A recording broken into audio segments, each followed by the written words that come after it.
Hello दोस्तों, नमस्कार। स्वागत है आप सभी का एग्जाम धुन में। दोस्तों, आज की वीडियो सेशन में बहुत ही इंपॉर्टेंट क्वेश्चन को हम यहाँ पे डिस्कस करने वाले हैं। और देखिए, यहाँ पर सुपर फास्ट रिवीजन करवाया जाएगा क्विक तरीके से। आपको ये क्विज बूट है, इसमें क्वेश्चंस के आंसर भी आपको डिस्प्ले होंगे, लेकिन एक मात्र मकसद है कि आपकी ज्यादा से ज्यादा हेल्प हो पाए। इस वीडियो को लाइक एंड शेयर करिएगा, और चैनल पर नए हैं तो सब्सक्राइब भी कर लीजिएगा दोस्तों। तो चलिए वीडियो सेशन को स्टार्ट करते हैं। पहला क्वेश्चन स्क्रीन पर आपने पहले ही देखा है कि मानव शरीर में विटामिन ए संचित रहता है। दोस्तों, ये बहुत ही पॉपुलर सा क्वेश्चन है। और मानव शरीर में अगर बात करें तो विटामिन ए यकृत में संचित रहता है। दूसरा क्वेश्चन लेते हैं यहाँ पर। सत्यार्थ प्रकाश किस धर्म से संबंधित ग्रंथ है? तो सत्यार्थ प्रकाश की अगर हम बात करें तो ये आर्य समाज से संबंधित है। और स्वामी दयानंद सरस्वती जी ने इस पुस्तक को लिखा था, सत्यार्थ प्रकाश। और ये किस धर्म से है? ये आर्य समाज से संबंधित है। चलिए दोस्तों, अगला क्वेश्चन लेते हैं। लाल किला दिल्ली में जो स्थित है, मोती मस्जिद किसने बनवाया था? मैंने आपको बताया है कि लाल किला जो दिल्ली में स्थित है, उसमें मोती मस्जिद है, उसको औरंगजेब ने बनवाया है। और आगरा में भी एक जो है मस्जिद है, इसको शाहजहां ने बनवाया था। चलिए अगला है। शतरंज के खेल का आविष्कार किस देश में हुआ था? शतरंज की बात करें तो विश्वनाथन आनंद का पहला नाम आता है, और ये भारत से संबंधित है, इस वजह से याद रखें। शतरंज के खेल का आविष्कार किस देश में हुआ था? भारत में ही। अगला क्वेश्चन है, चाइना मैन शब्द का संबंध किससे है? अगर दोस्तों बात की जाए तो चाइना मैन शब्द का संबंध क्रिकेट से है। जी हाँ दोस्तों, काफी इंपॉर्टेंट सा क्वेश्चन है। अगला है, ग्रहों की गति के नियम किसने प्रतिपादित किए थे? तो ग्रहों की गति के संबंधित नियम को केपलर ने दिए थे। अगला क्वेश्चन लेते हैं। बौद्धता का सब सॉरी बुद्ध का सबसे प्राचीन स्तूप कौन है? तो ये सांची है। सांची का स्तूप बौद्धता का सबसे प्राचीन स्तूप कहा जाएगा। और सांची का स्तूप इसको अशोक महान ने बनवाया था। कैरेट सोने में सोने का प्रतिशत कितना होता है? 18 कैरेट सोने में। दोस्तों, 24 कैरेट जो सोना है वो 100% प्योर माना जाता है। अब यहाँ पे 18% है तो ये 75 प्रतिशत हो जाएगा। ठीक है, 18 कैरेट में कितने प्रतिशत सोना शुद्ध होगा? 75%। फिर है, किलिमंजारो ज्वालामुखी किस महादेश में स्थित है? तो ये अफ्रीका में। किलिमंजारो ज्वालामुखी किस महादेश में स्थित है? अफ्रीका में। चलिए अगला क्वेश्चन लेते हैं। अकबर का मकबरा कहाँ स्थित है? तो अकबर का मकबरा अगर दोस्तों बात करें तो आगरा में, दिल्ली में, फतेहपुर सीकरी में नहीं, ये सिकंदरा में। सिकंदरा में अकबर अकबर का मकबरा कहाँ है? सिकंदरा में। शेर शाह सूरी का मकबरा सासाराम में है। इस प्रकार के बहुत सारे मकबरे हैं जो कि क्वेश्चन बना देते हैं। अगला है, भारत में सबसे ज्यादा मछलियां किस राज्य में पकड़ी जाती हैं? तो सबसे ज्यादा मछलियों की अगर बात करें तो ये पश्चिम बंगाल में पकड़ी जाती हैं। इंपॉर्टेंट है। चलिए अगला क्वेश्चन लेते हैं। इंटीग्रल कोच फैक्ट्री कहाँ स्थित है? बंगलौर में, कोलकाता में, हैदराबाद, इनमें कहीं नहीं। ये पैरम्बूर में स्थित है। पैरम्बूर। ये इंटीग्रल कोच फैक्ट्री है। ठीक है दोस्तों, अगला क्वेश्चन लेते हैं। अब आपको अच्छे से डिस्प्ले होगा, इसमें सारे के सारे आंसर भी और क्वेश्चन के ऑप्शन भी दिखेंगे। निम्नलिखित में से कौन सा झील कृत्रिम झील है? तो जयसमंद जो झील है ये कृत्रिम झील है दोस्तों, जबकि डल और चिल्का ये सब जो है कृत्रिम झील नहीं है। अगला है, अंतरराष्ट्रीय मुद्रा कोष का मुख्यालय कहाँ है?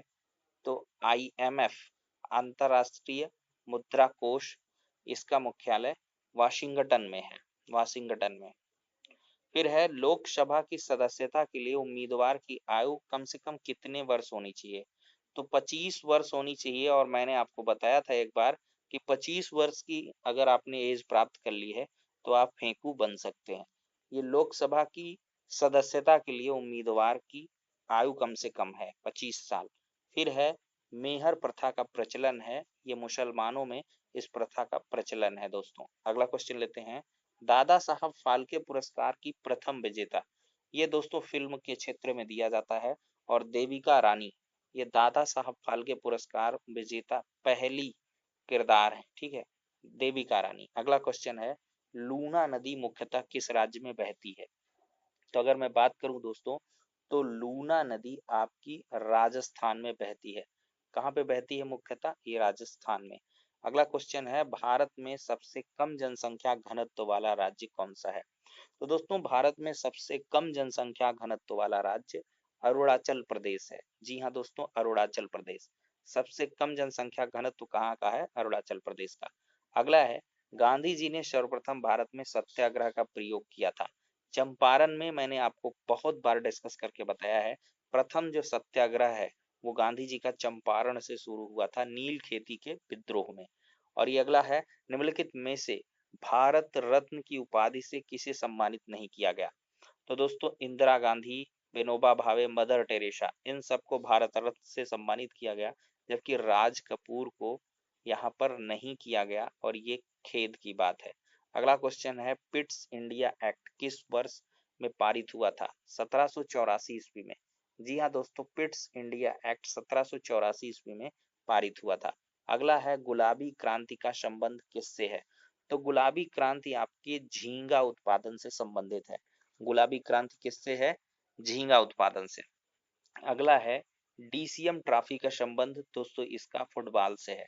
रोबर्स कप, ये भी डूरंड कप, और बहुत सारे कप हैं जो कि फुटबॉल से संबंधित है। तो डीसीएम ट्रॉफी भी दोस्तों आपकी फुटबॉल से रिलेटेड है। फिर है, बहमनी साम्राज्य की स्थापना हुई थी 1347 ईस्वी में। बहमनी साम्राज्य की स्थापना कब हुई? 1347 ईस्वी में। अगला क्वेश्चन है, शेयर बाजार पर प्रभावपूर्ण नियंत्रण किसके माध्यम से किया जा रहा है? सेबी। ये दोस्तों सेबी के द्वारा शेयर बाजार पर पूर्ण रूप से नियंत्रण होता है। और जब हर्षद मेहता कांड हुआ था, तब से ये सेबी एग्जिस्टेंस में आई थी। हर्षद मेहता की मूवी भी आई है, उसको भी आपने देखा होगा। तो शेयर बाजार पर प्रभावी नियंत्रण जो रखती है वो ये जो है securities exchange board of India, ये मतलब है सेबी। अगला, बर्मा भारत से कब अलग हुआ था? 1937 में। बर्मा भारत से कब अलग हुआ? 1937 ईस्वी में। अगला क्वेश्चन है, गायत्री मंत्र किस वेद में लिखा है? तो दोस्तों ऋग्वेद की बात करें, सबसे प्राचीनतम वेद है, और गायत्री मंत्र का उल्लेख इसी ऋग्वेद में मिलता है दोस्तों। अगला क्वेश्चन लेते हैं, किस देश में सबसे अधिक पशुओं की संख्या है? तो भारत ही ऐसा देश है जहां सबसे ज्यादा जानवरों की संख्या है, और यहाँ पर विभिन्न किस्म के मनुष्य के रूप में भी जानवर मिलते हैं, ये भी भारत में ही है। तो सबसे अधिक पशु कहाँ मिलते हैं? भारत में। फिर है, किस नदी पर न्यूयॉर्क बसा है? हडसन नदी पर। दोस्तों इंपॉर्टेंट सा क्वेश्चन है, हडसन नदी पर न्यूयॉर्क आपका बसा है। फिर है, डांडिया लोक नृत्य मुख्यतः कहाँ से प्रचलित है? तो डांडिया गरबा ये गुजरात का है। गा से गरबा, गा से गुजरात, और डांडिया भी आपका गुजरात से है, जबकि भांगड़ा आपका पंजाब से है। फिर है, शरीर में लोहे की कमी से कौन सी बीमारी हो जाती है? एनीमिया रोग आपने सुना होगा। एनीमिया, रक्ताल्पता जिसको कहते हैं, खून की कमी से रक्त क्षीणता रोग हो जाता है। रिकेट्स यहाँ पर दोस्तों हाइड्रोफोबिया, स्कर्वी विटामिन सी की कमी से होता है। विटामिन डी की कमी से रिकेट्स हो जाता है। हाइड्रोफोबिया तो ये जो है पानी से भय है। फिर है, सलीम अली पक्षी विज्ञान एवं प्राकृतिक इतिहास केंद्र कहाँ स्थित है? कोयम्बटूर में। दोस्तों पक्षी विज्ञानी के नाम से सलीम अली को माना जाता है, पक्षियों से अगाध स्नेह था इनको, और इन्हीं की वजह से सलीम अली पक्षी विज्ञान और प्राकृतिक इतिहास केंद्र स्थापित किया गया है कोयम्बटूर में। अगला क्वेश्चन लेते हैं, केंद्रीय कपास अनुसंधान संस्थान सीसीआरआई कहाँ पर स्थित है? तो दोस्तों केंद्रीय कपास अनुसंधान संस्थान की बात करें तो यह नागपुर में स्थित है। अगला क्वेश्चन लेते हैं, झूम क्या है? एक ये कृषि का तरीका है, झूम की खेती ये कृषि का एक तरीका है। अगला क्वेश्चन है, टमाटर का रंग किसके कारण लाल होता है? तो टमाटर की बात अगर मैं करूं तो दोस्तों इसका रंग लाइकोपीन के कारण लाल होता है, जबकि दूध जो गाय का होता है हल्का पीला रंग कैरोटीन प्रोटीन के कारण होता है। लाइकोपीन इसमें टमाटर का रंग लाल होने के लिए रिस्पॉन्सिबल है। जर्मनी की मुद्रा क्या है? मार्क है दोस्तों। जर्मनी की मुद्रा क्या है? करेंसी क्या है? तो यहाँ पर मार्क है। अगला क्वेश्चन है ऋग्वैदिक आर्य किस भाषा का प्रयोग करते थे? आर्य दोस्तों ये संस्कृत भाषा का प्रयोग करते थे। कौन सा अभयारण्य विश्व धरोहर घोषित किया गया है? तो अगर बात करें दोस्तों तो मरु राष्ट्रीय उद्यान को विश्व धरोहर घोषित किया गया है। अगला क्वेश्चन है कैगा परमाणु संयंत्र किस राज्य में है? तो कैगा की बात करें दोस्तों तो ये कर्नाटका में है। कैगा कर्नाटक में है। भारतीय रिजर्व बैंक का लेखा वर्ष क्या है? तो जुलाई जून है लेखा वर्ष। ठीक है। अगला है बद्रीनाथ किस नदी के तट पर बसा है? अलकनंदा नदी के तट पर बद्रीनाथ स्थित है। अगला है संसार में सबसे अधिक डाकघर किस देश में है? भारत में ही है। पोस्ट ऑफिस का प्रचलन अगर देखा जाए तो भारत में ही सबसे ज्यादा और सबसे ज्यादा डाकघर यही भारत में है।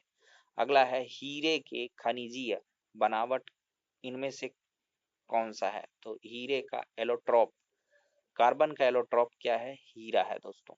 अगला क्वेश्चन है भारत में निम्नलिखित राज्यों में से किस राज्य का समुद्री तट सबसे लंबा है? तो दोस्तों यहाँ पर गुजरात का, जहां से मोदी जी सीएम बने थे फिर भारत के पीएम बने हैं। तो भारत के निम्नलिखित राज्यों में किस राज्य का समुद्री तट सबसे लंबा है? तो गुजरात का है दोस्तों। अगला क्वेश्चन है पृथ्वी के केंद्र पर जी का मान, ये ग्रेविटेशनल फोर्स है, इसका जी का मान पृथ्वी के सेंट्रल पर 0 होता है। फिर है कॉकपिट ऑफ यूरोप किस देश को कहा जाता है? बेल्जियम को।